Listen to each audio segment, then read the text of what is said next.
Hello students, welcome to my YouTube channel Babita Singh Chemistry Classes. This lecture is for plus 2 class and this is the sixth lecture for first chapter solid state. Okay, in last lecture we have discussed about the packing efficiency in cubic crystal system, different cubic crystal systems. ठीक है, तो हमने किस किस में पढ़ ली थी? Simple cubic के अंदर, फेस क्यूबिक सेंटर के अंदर और बॉडी क्यूबिक सेंटर के अंदर. ये समरी है थोड़ी सी, ये अपने काम आती है. ठीक है, न्यूमेरिकल्स करेंगे तब वहाँ भी काम आएगी. और सिंपली जो क्वेश्चंस भी पूछे जाते हैं 1 मार्क में, वो पूछे जाते हैं कि अनऑक्यूपाइड स्पेस कितना होता है या ऑक्यूपाइड स्पेस कितना होता है रिस्पेक्टिव क्यूबिक क्रिस्टल सिस्टम के अंदर. ठीक है, तो ये आपको पता होना चाहिए. और भी जनरली इसमें आप 2-3 बातें और ऐड कर सकते हो.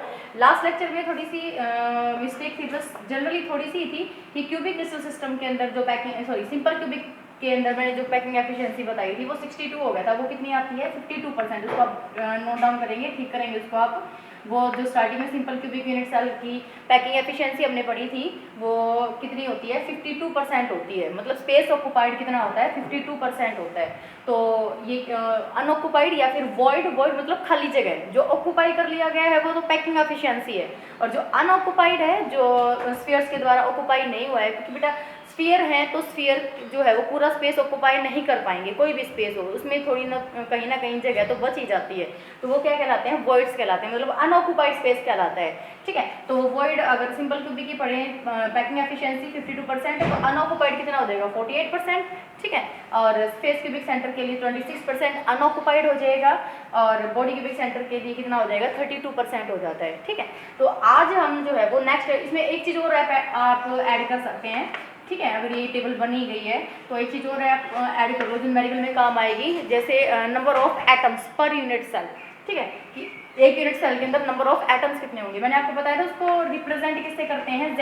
और जब हमने ये रिलेशन पढ़ा था तब वहाँ पे मैंने बता भी दिया था कि टोटल नंबर ऑफ एटम्स कितने आते हैं सिंपल क्यूबिक यूनिट सेल के अंदर. ठीक है, कितने एटम्स होते हैं? ओनली 1. ठीक है, फेस क्यूबिक सेंटर के अंदर कितने एटम्स आते हैं? 4 आते हैं. और बॉडी सेंटर के अंदर कितने आते हैं?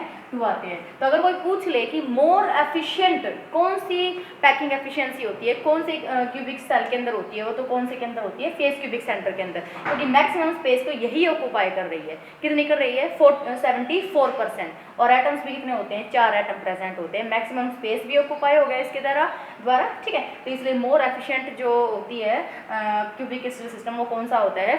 FCC होता है. ठीक है, और भी हो सकता है इसके अंदर की Z की वैल्यू तो आपको पता चली गई. और आपको ये भी पता होना चाहिए कि टोटल नंबर ऑफ एटम्स जो होते हैं वो कहाँ प्रेजेंट होते हैं. तो सिंपल क्यूबिक यूनिट सेल जो होता है उसके अंदर एटम्स कहाँ पे प्रेजेंट होते हैं? कॉर्नर पे होते हैं सिर्फ.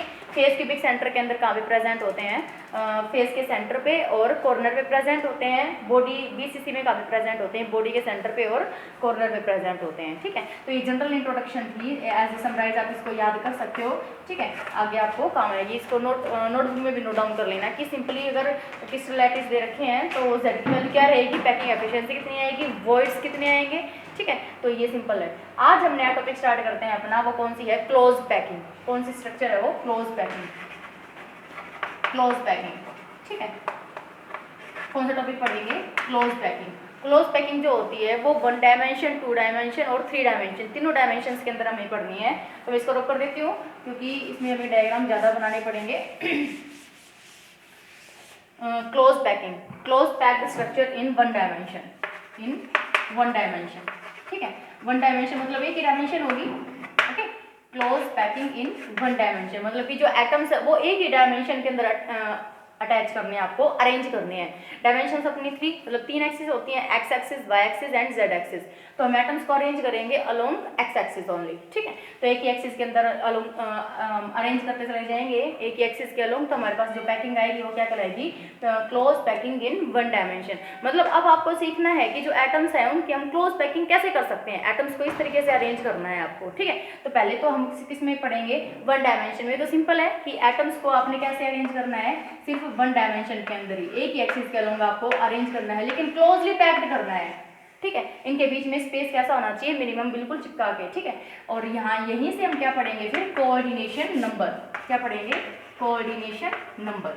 ठीक है, कोऑर्डिनेशन एक्चुअल में क्या होता है? कोऑर्डिनेशन नंबर एक्चुअल में क्या होता है? इसको हम CN से भी सिंपल जो होगा CN. ठीक है, कोऑर्डिनेशन नंबर. कोऑर्डिनेशन नंबर वो होता है जैसे कोई ये संख्या है, ठीक है, कि भाई कोई भी पर्टिकुलर एटम के बारे में हम बात करें कि जो कॉन्स्टिट्यूएंट पार्टिकल है वो कितने दूसरे एटम्स के द्वारा घिरा हुआ है, ठीक है, तो वो क्या कहलाता है, कोऑर्डिनेशन नंबर कहलाता है, ठीक है। नियरेस्ट नेबर भी बोल सकते हो आप। अगर मैं इस एटम को स्टडी करूं तो ये कितने से घिरा हुआ है, एक तो इधर एलिमेंट है और एक इधर कॉन्स्टिट्यूएंट पार्टिकल है, तो कितने एटम से घिरा हुआ है, ये 2 से, तो इसका कोऑर्डिनेशन नंबर कितना हो जाएगा, 2 हो जाएगा। तो 1 डायमेंशन के अंदर जो कोऑर्डिनेशन नंबर रहता है वो कितना रहता है, 2 रहता है। समझ में आ गई बात। कोऑर्डिनेशन नंबर फिर से समझ लो क्या होता है, नियरेस्ट नेबर, ठीक है। नियरेस्ट नेबर को हम क्या बोलते हैं, कोऑर्डिनेशन नंबर बोलते हैं। The number of atoms attached with a particular atom, okay. तो इसकी डेफिनेशन लिख सकते हो आप, द नंबर ऑफ एटम्स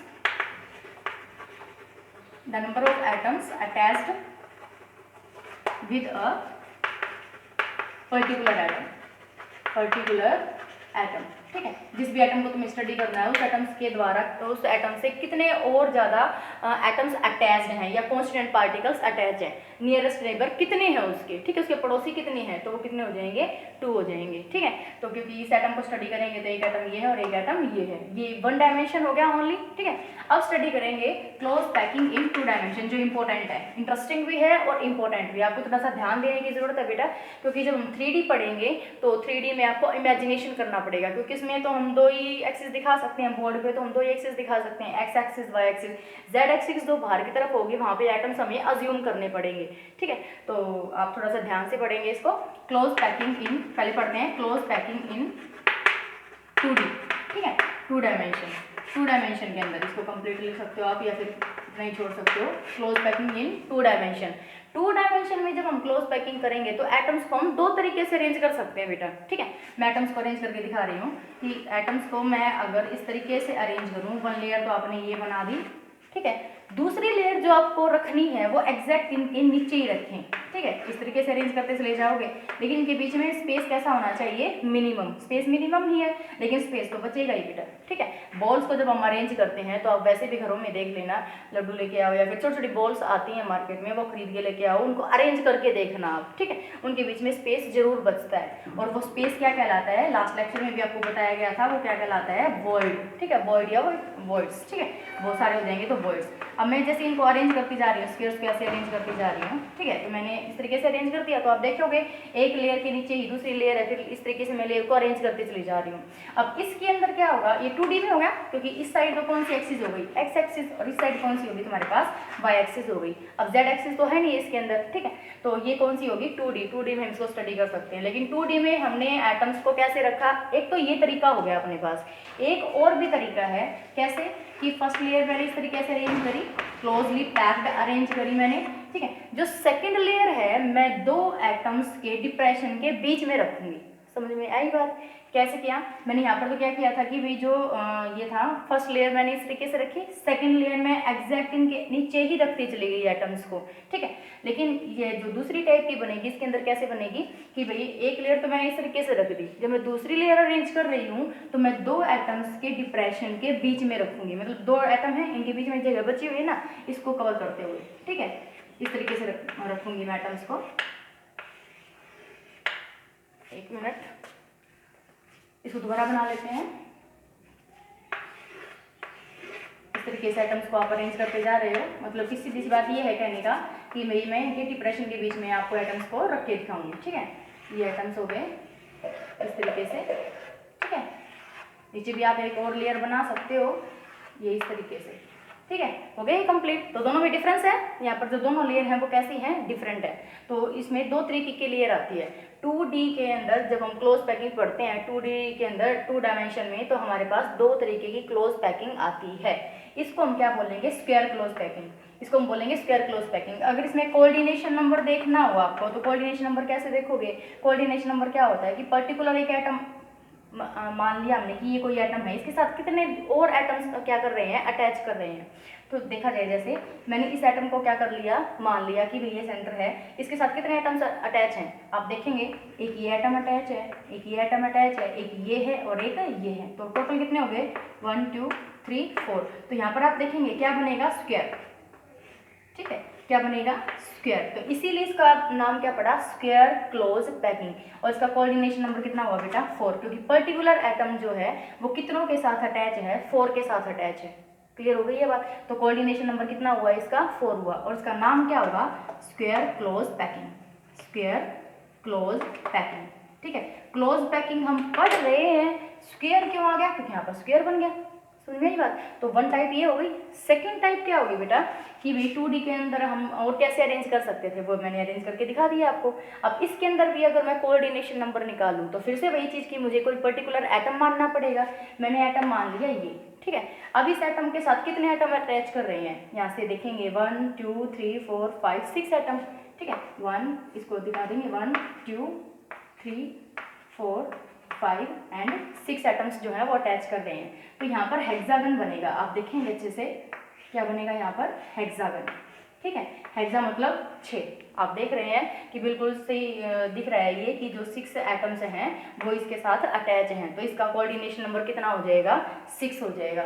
यहाँ पर कोऑर्डिनेशन नंबर कितना होगा 6, क्योंकि पर्टिकुलर एटम के साथ कितने एटम्स अटैच कर रहे हैं 6 एटम अटैच कर रहे हैं, तो वो क्या कहलाएगा कोऑर्डिनेशन नंबर इसका कितना होगा 6 होगा। लेकिन यहाँ पर स्क्वायर की बजाय क्या बन रहा है हेक्सागन बन रहा है। हेक्सा मतलब 6 लेयर होती हैं जिसकी, ठीक है। हेक्सागन बन रहा है तो 1 2 3 4 5 एंड 6, तो हेक्सागन बन रहा है, तो इसलिए इसका नाम क्या पड़ा hexagonal, hexagonal close packing, hexagonal close packing, ठीक है। हेक्सागोनल क्लोज पैकिंग, ये कौन सी है स्क्वायर क्लोज पैकिंग और ये कौन सी है हेक्सागोनल क्लोज पैकिंग। क्लियर हो गई बेटा बात। फिर से देख लो ये कि क्लोज पैकिंग हमें किस में करनी है 2D के अंदर करनी है। जब हम 2 डायमेंशन में क्लोज पैकिंग करते हैं तो हमारे पास 2 टाइप की पैकिंग आती है, एक होती है स्क्वायर क्लोज पैकिंग और दूसरी होती है हेक्सागोनल क्लोज पैकिंग, ठीक है। स्क्वायर क्लोज पैकिंग के अंदर क्या होगा कि जो पर्टिकुलर एटम है या कॉन्स्टिट्यूएंट पार्टिकल को जिसको हम स्टडी कर रहे हैं वो जो है वो 4 एटम्स के द्वारा घिरा हुआ है, ठीक है। 4 नेबर हैं उसके, और यहाँ पर कितने नेबर हैं 6 नेबर हैं, तो इसका कोऑर्डिनेशन नंबर कितना हो गया 6 और इसका कोऑर्डिनेशन नंबर कितना हो जाएगा 4 हो जाएगा। यहाँ पर स्क्वायर बन रहा है इसलिए स्क्वायर क्लोज पैकिंग होगी, और यहाँ पर हेक्सागन बन रहा है that's why it is the hexagonal close packing. That clear. अब आपको क्या बनाना है क्लोज पैकिंग इन 3D, ठीक है। उसमें थोड़ा सा आपको ध्यान देने की ज़रूरत है क्योंकि 2D है, इसमें मैं पूरा कोशिश करूँगी आपको समझाने के लिए, लेकिन फिर भी आपको थोड़ा ध्यान देना है, ठीक है। क्लोज पैकिंग इन 2D ये हो गया अपने पास। अब इन्हीं दोनों स्ट्रक्चर से हमें क्या बनानी है कौन सी क्लोज पैकिंग इन 3D, ठीक है। दोनों का यूज़ करके इसका भी यूज़ करेंगे और इसका भी यूज़ करेंगे क्योंकि 2D तो हमारे पास है ही है। अब हमें क्या बनाना है 3D बनाना है, तो इन दोनों का यूज़ करेंगे। तो नेक्स्ट कौन से लिखोगे close packing in 3D by using 2D, okay. तो नेक्स्ट टॉपिक क्या हो जाएगा अपने पास क्लोज पैकिंग इन 3D। मैं इसको रब कर देती हूँ क्योंकि ज़्यादा स्पेस की ज़रूरत है हमें। तो अब पढ़नी क्या है क्लोज पैकिंग, किस में पढ़नी है 3D के अंदर पढ़नी है, ठीक है। 3 डायमेंशन के अंदर पढ़नी है वो हमें। 3D मतलब कि उसके अंदर एक्स एक्सिस भी होगी वाई एक्सिस भी होगी और जेड एक्सिस भी होगी, यही होगा ना, ठीक है। तो लेकिन पहले दोनों से बनाएंगे 2D से बनाएंगे। तो close packing in 3D by using 2D, ठीक है। 2D क्लोज पैकिंग, इसको फुल फॉर्म में आप लिख लेना 2 डायमेंशनल क्लोज पैकिंग से, ठीक है। तो close packing in 3D by using 2D square close packing 1 by 1 bye square close packing, ठीक है। पहले हम कौन सी लेंगे स्क्वायर से बनाएंगे, ठीक है, स्क्वायर से बनाएंगे। तो यहाँ पर क्या है देखेंगे आप, एक लेयर जो मैंने ली वो मैंने क्या मान ली 2D क्लोज पैकिंग में जो स्क्वायर क्लोज पैकिंग थी उसको मैंने क्या मान लिया A मान लिया, ठीक है। तो ये जैसे है स्ट्रक्चर,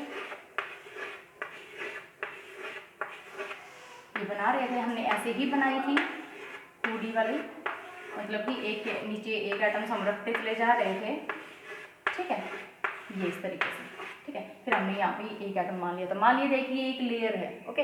इसमें एक्स एक्सिस ये हो गई और वाई एक्सिस ये हो गई। अब बात रहती है जेड एक्सिस की, क्योंकि हम क्या पढ़ रहे हैं 3D, ठीक है, 3D के अंदर पढ़ रहे हैं तो थर्ड एक्सिस और आनी चाहिए, ठीक है। तो वो जेड एक्सिस जो है वो तुम्हें इमेजिन करनी पड़ेगी कि वो जो तीसरी लेयर है वो मैं इनके ऊपर ही रखती चली जा रही हूँ इस तरीके से। जैसे एक सिंपल सी बात है कि कोई भी बॉक्स है उसके अंदर हमें लड्डू फिट करने हैं, ठीक है। एक सिंपल बॉक्स दिया गया आपको, उसमें लड्डू डालने हैं आपको, तो आप एक लेयर लगा चुके हो, ठीक है, उसके ऊपर दूसरी लेयर और लगा रहे हो, बिल्कुल उनके ऊपर ही लगाते चले जा रहे हो। तो आप इमेजिनेशन कर सकते हो, ठीक है। इतना मोटे इतनी इसकी हाइट है उस डब्बे की, इस लेयर तक वो आ चुकी है, एक लेयर ये वाली आ चुकी है और दूसरी लेयर वो यहाँ तक आ जाएगी तो बिल्कुल एग्जैक्ट उनके ऊपर ही लगाते जाना है। तो ऐसा ही हमने मान लिया। तो मैं जो वो 3D वाले दिखा रही हूँ, मैं उनको इस तरीके से छोटे करके दिखा रही हूँ कि मैंने उनको इनके ऊपर ही रखा है। ओके, इस तरीके से रखते चले जाएंगे, ठीक है, ये मान लो अब। तो यहाँ से जो क्लोज पैकिंग बनेगी ना वो कौन सी, उसका एक तो नाम क्या होगा, ए टाइप, ठीक है, मतलब वही लेयर है, एक लेयर थी एक ही, उसी के ऊपर दूसरी लेयर भी एक ही आ रही है, उसी के ऊपर तीसरी लेयर भी एक ही आ रही है, तो क्या बनती जाएगी, ए टाइप लेयर बनती चली जाएगी, ठीक है। और इसका जो नाम होगा वो कौन सा होगा, क्यूबिक क्लोज पैकिंग। कौन सा होगा, cubic close packing, cubic close packing, ठीक है। क्यूबिक क्लोज पैकिंग, बेटा ये 3D है तो इसलिए बोर्ड पे अच्छे से दिखाई नहीं दे सकती, लेकिन क्यूब बनता है यहाँ पर, क्यूब बनेगा। ये तो वैसे तो स्क्वायर है, लेकिन एक एटम ये और एक एटम और भी नीचे होगा, ठीक है। एक एटम तो ये हो गया, जैसे एक एटम है वो 4 के साथ अटैच है, एक इसके ऊपर भी रख दिया, ठीक है, एक इसके नीचे भी गया हुआ होगा, उसके नीचे भी तो लेयर होगी ना, ठीक है। तो यहाँ पर कोऑर्डिनेशन नंबर कितना हो जाएगा, 6 हो जाएगा। और जो अरेंजमेंट आएगी उसको क्या बोलेंगे, क्यूबिक क्लोज पैकिंग, CCP, ठीक है। क्या आएगा यहाँ पर, 3 चीज़ें आपको ध्यान रखनी है कि एक तो ए टाइप अरेंजमेंट बनेगी इसमें, ठीक है, इस तरीके से हो जाएगी। और इसका नाम क्या होगा, क्यूबिक क्लोज पैकिंग, क्योंकि क्यूब बन जाएगा जब हम देखेंगे इसको 3D में, ठीक है। और इसका कोऑर्डिनेशन नंबर कितना रहेगा, 6 रहेगा, क्योंकि एक एटम को अगर हम स्टडी करेंगे तो 4 तो ऑलरेडी थे ही थे, एक लेयर और ऊपर जब हमने उसके ऊपर लेयर रखी तो एक एटम उसके ऊपर आ गया, ठीक है, और फिर एक उसके नीचे चला जाता है, नीचे वाली लेयर को अगर हम काउंट करेंगे, इमेजिनेशन में है बेटा, ठीक है। तो क्या हो जाएगा, कोऑर्डिनेशन नंबर कितना हो जाएगा इसका, 6 हो जाएगा। तो ये क्या था, close packing in 3D by using 2D square close packing, मतलब 2D के अंदर जो स्क्वायर क्लोज पैकिंग थी, जो स्क्वायर क्लोज पैकिंग हम बना रहे थे उससे तुमने क्या बना ली, 3D क्लोज पैकिंग। और 3D का नाम क्या हो गया, क्यूबिक क्लोज पैकिंग। और उसको किस नाम से, कौन सी टाइप होगी ये, ए टाइप होगी, ठीक है। और कोऑर्डिनेशन नंबर कितना रहेगा इसके अंदर, 6 रहेगा। क्लियर होगी बेटा। अब चलते हैं क्लोज पैकिंग इन 3D, ठीक है, 3D close packing. 3D close packing हम किससे बनाएंगे, अब 2D से, 2D हेक्सागोनल क्लोज पैकिंग से। 3D आप लिख लो, 3D close packing from 2D hexagonal close packing से, ठीक है। जो हेक्सागोनल क्लोज पैकिंग थी ना उससे बनाएंगे। तो हम इसको बनाना स्टार्ट करते हैं। जैसे लेयर्स हैं, मैं अरेंज करना स्टार्ट करूँगी आपको, जैसे कि मैंने बताया था कि लेयर जो है वो इस तरीके से रखी मैंने फर्स्ट लेयर। जो दूसरी लेयर अगर मैं रख रही थी, आपको एक चीज़ और ध्यान रखनी है कि जो 2D close hexagonal close packing है ना उसको मैंने मान लिया ए, ठीक है। तो पहले हेक्सागोनल क्लोज पैकिंग बनाओ 2D में। कैसे बनाई थी मैंने, फिर इनके डिप्रेशन के बीच में रखना स्टार्ट कर दिया था मैंने एटम्स को, ठीक है, इनके डिप्रेशन के बीच में एटम्स को रखना स्टार्ट कर दिया था। आप नोटबुक में बनाएंगे तो अच्छा बनेगा ये, ठीक है, इस तरीके से। मतलब आपको डिप्रेशन इस तरीके से फर्स्ट लेयर बना दिया आपने, ये मतलब हेक्सागोनल क्लोज पैकिंग। ये लेयर कौन सी हुई, ये पूरी की पूरी लेयर कौन सी कहलाएगी, ए लेयर कहलाएगी, ठीक है। कौन सी कहलाएगी, ए लेयर कहलाएगी। तो यहाँ पर जो टाइप आएगी ना वो ए बी टाइप आएगी। लेकिन बेटा आपको थोड़ा सा और समझने की जरूरत है। यहाँ पे आप देख सकते हैं कि जब आप एटम्स को इस तरीके से अरेंज कर रहे हैं तो यहाँ पर 2 टाइप के आपको वर्ड दिख रहे हैं। मैं अलग चौक से दिखा रही हूँ, पता नहीं आपको दिखेगा कि नहीं, ठीक है। ये 2 टाइप के वर्ड्स आपके पास, ये इस तरीके से, ठीक है। हर एक जगह ऐसा ही होगा, एक ये अपर और एक ये लोअर, अगेन अपर अगेन ये लोअर। मतलब आपको जो वर्ड है वो इस तरीके से दिख रहे हैं, एक ऐसे बन रहा है और एक ऐसे बन रहा है। 2 टाइप्स ऑफ वर्ड्स, ठीक है। मैं इनका नाम दूंगी। ये क्या है, 2 टाइप के वर्ड हैं। एक वर्ड कौन सा होगा, इसको मैंने बोल दिया ए वर्ड, और दूसरे वाले को कौन सा बोल दिया मैंने, बी वर्ड, ठीक है। जब आप इस तरीके से अरेंज कर रहे हैं तो मुझे बताना तो वही था कि भाई जब 2D हेक्सागोनल क्लोज पैकिंग आती है तो उसमें कितने टाइप के वर्ड आते हैं, 2 टाइप के वर्ड आते हैं। कौन कौन से होते हैं, एक ए वर्ड होता है और दूसरा कौन सा होता है, बी वर्ड होता है, ठीक है। जो बी वर्ड है उसका इपेक्स तो नीचे की तरफ होता है और ए वर्ड का इपेक्स कहाँ होता है, ऊपर की तरफ होता है।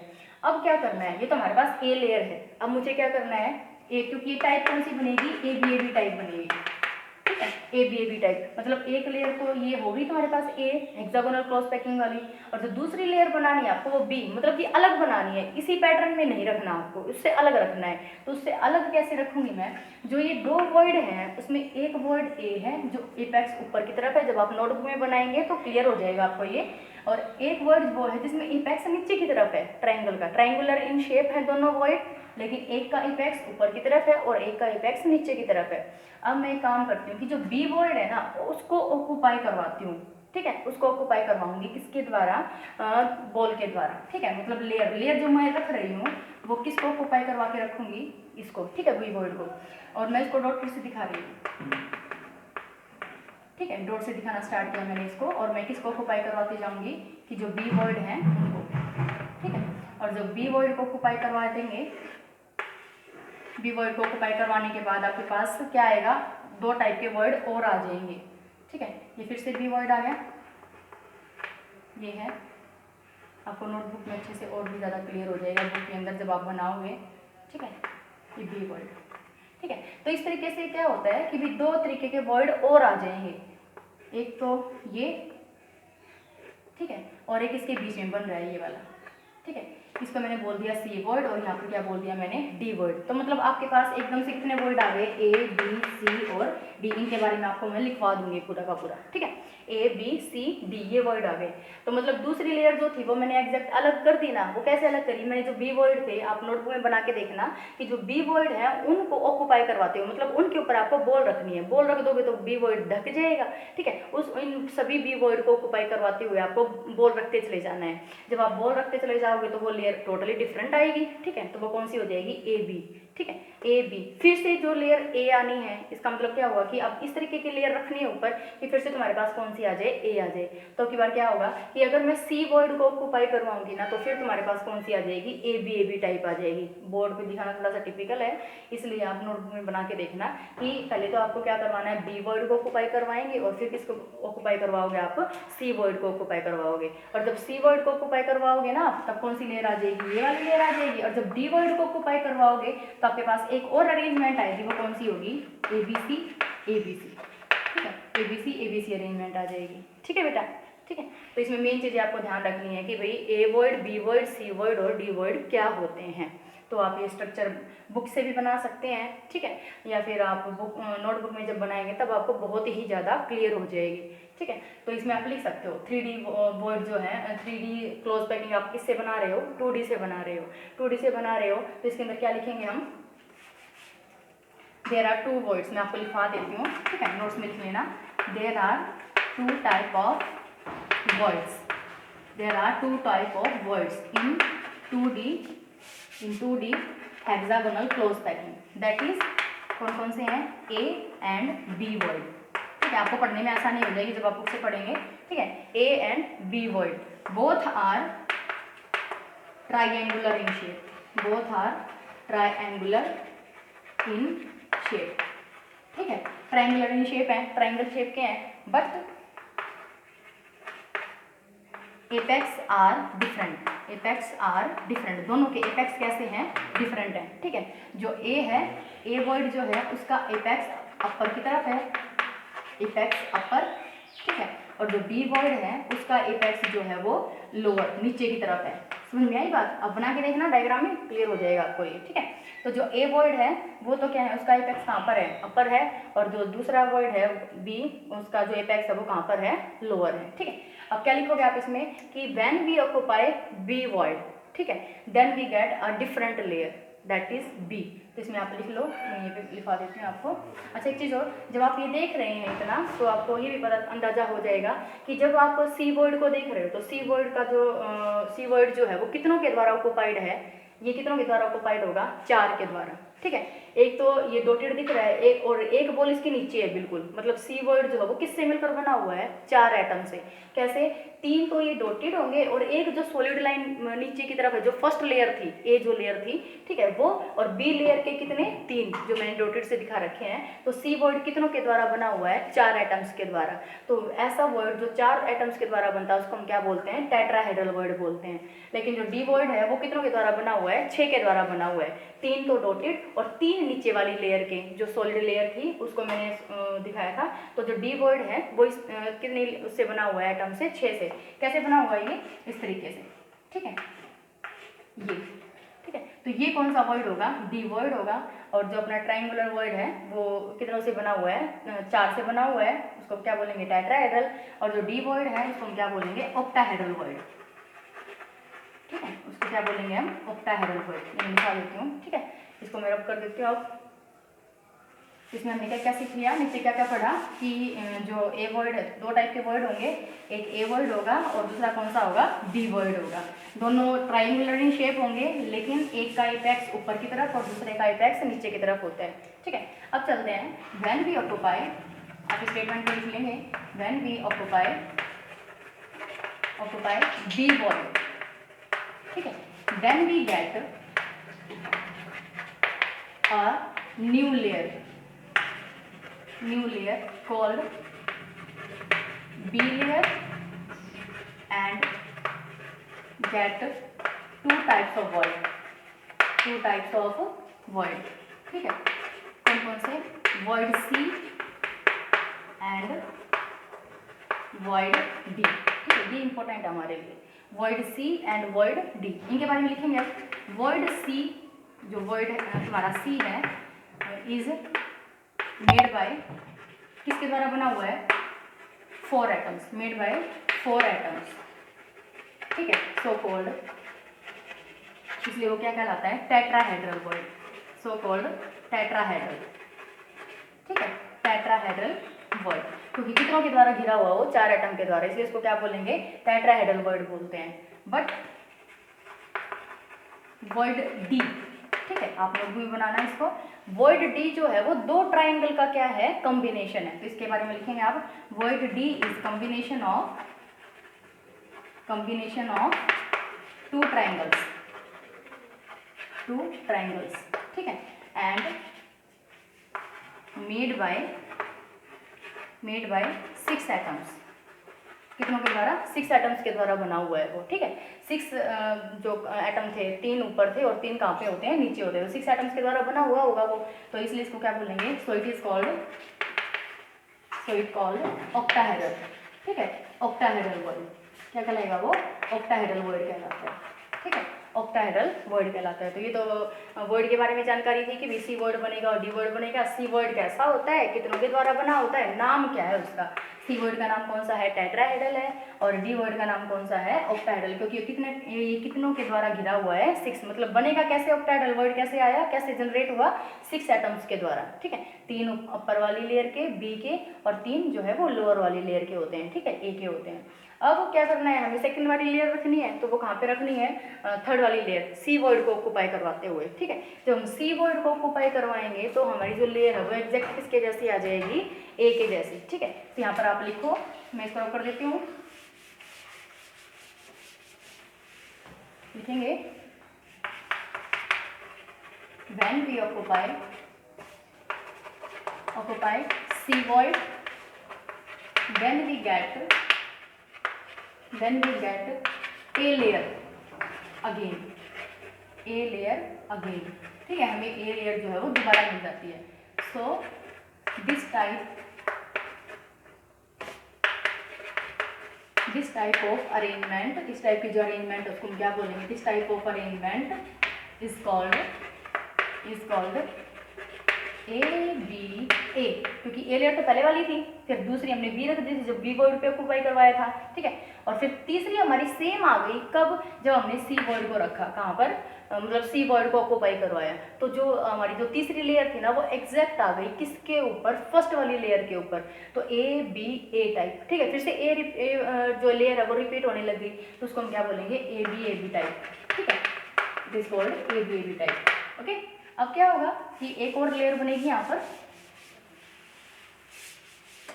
वो कौन सी होगी, जब आपकी बात किसको ऑक्यूपाई करवाओगे, डी वॉइड को, when we occupy D void, then we get, अब की बार क्या होगा, डिफरेंट लेयर आएगी, सेम लेयर नहीं आएगी, then we get different layer, ठीक है, कॉल्ड सी लेयर, ठीक है बेटा। सो अरेंजमेंट इज कॉल्ड, जो अरेंजमेंट होगी is called A B C, ठीक है, ए बी सी टाइप, इस तरीके से, ठीक है, ए बी सी टाइप। बेटा आपके नोट्स बन गए हैं, बहुत ही अच्छे, मैंने एक चीज़ आपको बताई भी है, पहले समझाई है, उसके बाद मैंने बोर्ड पे एक चीज़ को लिख भी दिया है ताकि आप बच्चे कंफ्यूज ना हो, ठीक है। तो इसको कम से कम 2-3 बार पढ़ना ये, और आपको समझ में ना आए तो मुझे कमेंट करके ज़रूर बताना, मैं इस टॉपिक को दोबारा बता दूंगी, ठीक है, दोबारा से रिपीट करवा दूंगी। लेकिन फिर से था इसमें कुछ नहीं, क्लोज पैकिंग ही थी और कोऑर्डिनेशन नंबर ही था। कोऑर्डिनेशन नंबर आपको ज़्यादा ध्यान रखना है कि जो कोऑर्डिनेशन नंबर होता है वो नियरेस्ट नेबर होता है, कि एक एटम जो है वो कितनों के द्वारा घिरा हुआ है, ठीक है। उसके नियरेस्ट नेबर कितने हैं, तो वो क्या कहलाता है, कोऑर्डिनेशन नंबर कहलाता है। 1D में पढ़ा हमने, 2D में पढ़ा, 2D में 2 क्लोज पैकिंग आ गई थी, square close packing, hexagonal close packing. फिर 2D से हमने 3D भी बनाई, ठीक है। फिर उस 3D में हमने बहुत सारी चीज़ें सीखी। वॉइड्स आए, वॉइड्स मतलब खाली जगह है जो एटम्स को अरेंज करने के बाद रह जाती है, ठीक है, वो अलग अलग तरीके से थी। तो वॉइड भी हमारे पास 4 टाइप के वॉइड थे, A void, B void, C void and D void. A और बी वॉइड तो कब बन जाते हैं, जब 2D हेक्सागोनल पढ़ते हैं, ठीक है। और सी और डी कब बनते हैं, जब हम उनको ऑक्यूपाई करवाते हैं। जब बी वॉइड को ऑक्यूपाई करवाया हमने तो सी और डी 2 टाइप के वॉइड आ गए थे। सी वॉइड ट्राइंगुलर था, जो चार एटम्स के द्वारा घिरा हुआ था, इसलिए इसको क्या बोल दिया, टेट्राहेड्रल। और जो डी वॉइड था वो 6 एटम्स के द्वारा घिरा हुआ था, 6 एटम्स के द्वारा बना था वो, ठीक है। और उसको इसलिए इसको हमने क्या बोल दिया, ऑक्टाहेड्रल। मतलब कि 6 के द्वारा घिरा हुआ होगा तो वो वॉइड क्या नाम होगा उसका, ऑक्टाहेड्रल वॉइड होता है। हर एक जो भी क्रिस्टलाइटिस बनाया जाएगा बेटा, हम सीखेंगे भी अब कि जो टेट्राहेड्रल और ऑक्टाहेड्रल वॉइड है वो जनरली कितने होते हैं, ठीक है। ऑक्टाहेड्रल वॉइड तो किसके बराबर होते हैं, जितने एटम्स प्रेजेंट होंगे, और टेट्राहेड्रल वॉइड कितने होते हैं, double of the octahedral void. तो ये हम पढ़ेंगे नेक्स्ट लेक्चर के अंदर। मुझे लगता है कि आपको ये समझ में आ गया होगा। तो नेक्स्ट लेक्चर में कंटिन्यू रहने के लिए आप सब्सक्राइब कीजिए, बेल आइकन को प्रेस कीजिए, ताकि कल का जो इम्पोर्टेंट लेक्चर है वो आपको मिल पाए और जल्दी से आप सारी की सारी नोटिफिकेशन जो है वो आपको मिल पाए, ठीक है। Thank you, bye.